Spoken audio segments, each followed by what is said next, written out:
Hello mga bossing, mga madam. Magandang hapon dyan sa inyo o gabi na dyan sa Pilipinas. A good day sa buong mundo. Okay, bagong lahat, shoutout muna ako. Shoutout sa Luzon, Visayas, Mindanao. Mga bossing, mga madam. Okay, please, bago ang lahat, pakipalo po ang aking Facebook.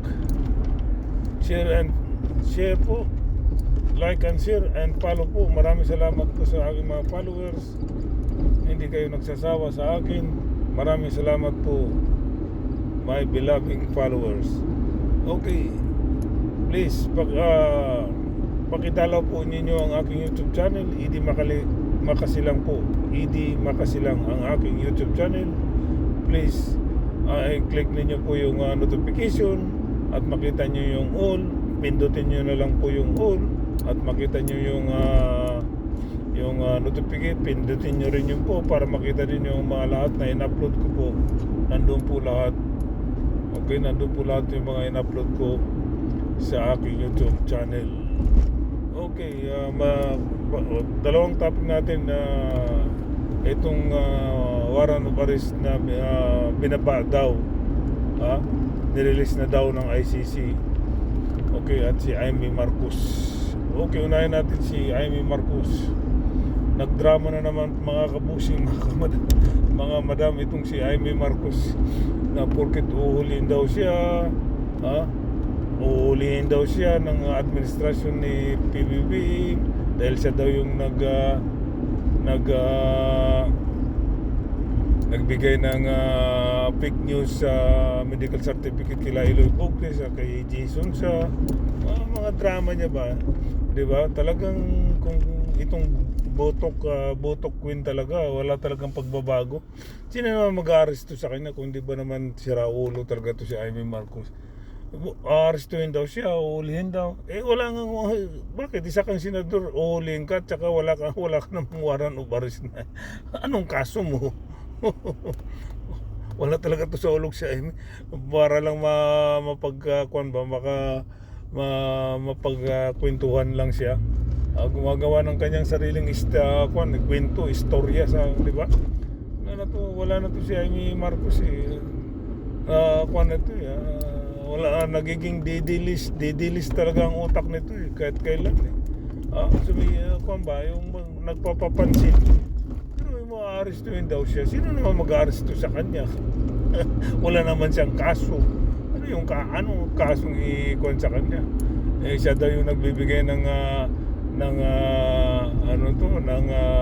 information doon kila Eloy Bognes tsaka kay Jason siya daw nagbigay ng fake news doon sa certificate. Mga dahilan niya lang para makwentuhan lang siya.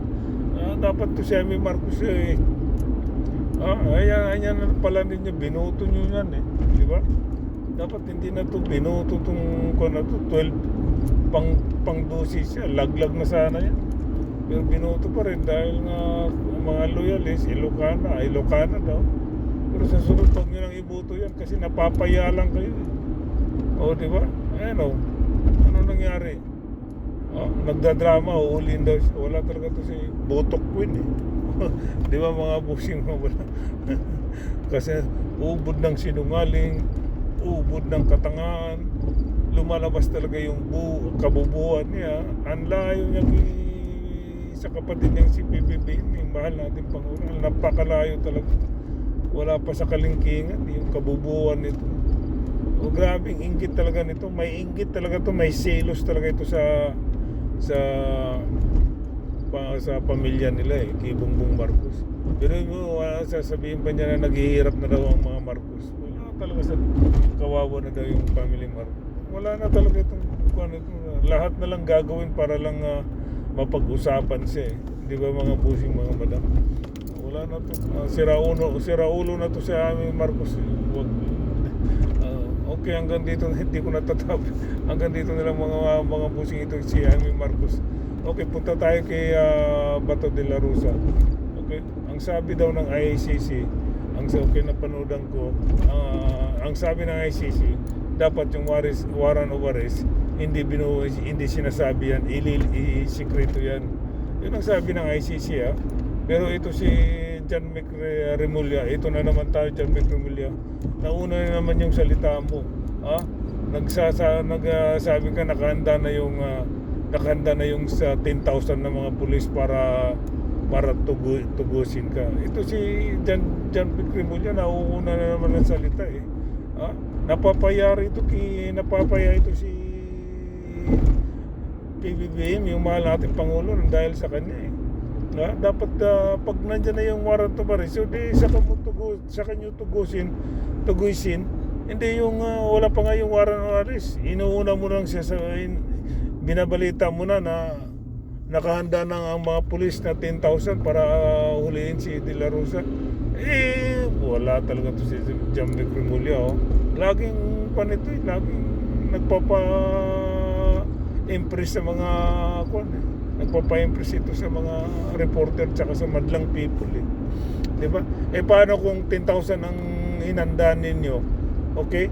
Paano kung si De La Rosa ay kumuha ng 20,000 katao? Hindi napagandaan na rin kasi napagandaan na ni Bato. Dahil nagsasabi ka na 10,000 eh. Di naganda na rin si Bato. May pera yan si Bato eh. Malaki yung ninakaw niya. Malaki na rin ang ninakaw niya yun. Bilyonis na ninakaw niya sa time ni Tatay Digong eh. Di ba? Paano kung kumuha rin si Bato ng 20,000 katao para i-save siya? Di ba? Kaya niya magbayad eh. Dahil bilyon din ang pera niya ni Bato. Marami rin ninakaw yan eh. Dapat si John Mick Remulla tumahimik na lang, huwag pagpa-interview. Ikaw talaga, John Mick Remulla, kahit kailan talaga papapugi ka lang sa media eh, tsaka sa social media eh, na hindi naman dapat ganun, di ba? Di ba mga bossing? Pag nandyan na yung warrant of arrest, di tugisin nyo na, kumilos na kayo. Hindi yung wala pa eh. Ang ICC nagsabi pa, wala pa, hindi pa binababa. Kung mayroon man sikreto. Di ba? Ang ICC nagsabi dapat isikreto. Ito si John Mick Remulla, parang duda ako dito kay John Mick Remulla para sasabihin niya na may warrant of arrest na para si Bato laging nakapaghanda. Parang ganun eh. Di ba? Okay, maganda ka na dyan Bato. Nandyan na yung warrant. Di ba? Laging parang ganun eh. Parang take niya yung kay Bato. Di ba? Kasi nakakapagtataka eh. Di ba? Ang mga chief PNP nga at saka yung sa Malacanang nagsabi wala pang warrant of arrest. Ito naman si John Mick Remulla eh. Nakahanda na rin yung 10,000 katao. Wala talaga sa ulog si Bato de la Rosa, mga busing, mga madam. Kaya hindi na magandang pamarisan ito mga busing. Hindi maganda talaga. Di ba mga busing, mga madam? Di ba? Wala sa hulog eh. Wala sa hulog mga busing, mga madam. Okay, hanggang dito na lang mga busing, mga madam. Okay, dahil si John Mick Remulla, nabubusit na ako dito si Secretary John Mick Remulla eh. Okay mga busing, mga madam. Once again, please dalawin nyo ang aking YouTube channel. Idi Makasilang po at mag-like and share din kayo doon at mag-follow po at click nyo lang yung makita nyo yung all sa yung tuldok, yung all, tuldukan nyo lang, that's it, makita nyo na yung lahat ng mga in-upload ko. Okay, sa aking Facebook, maraming salamat sa mga aking mga followers at sa hindi pa po nag-follow, please like and share at mag-comment din ko po kayo mga busing, mga madam. Okay, ang kapayapaan ay sumasa inyo at ang kapayapaan naman sa akin ay sumasa akin dito. Bye-bye! Peace!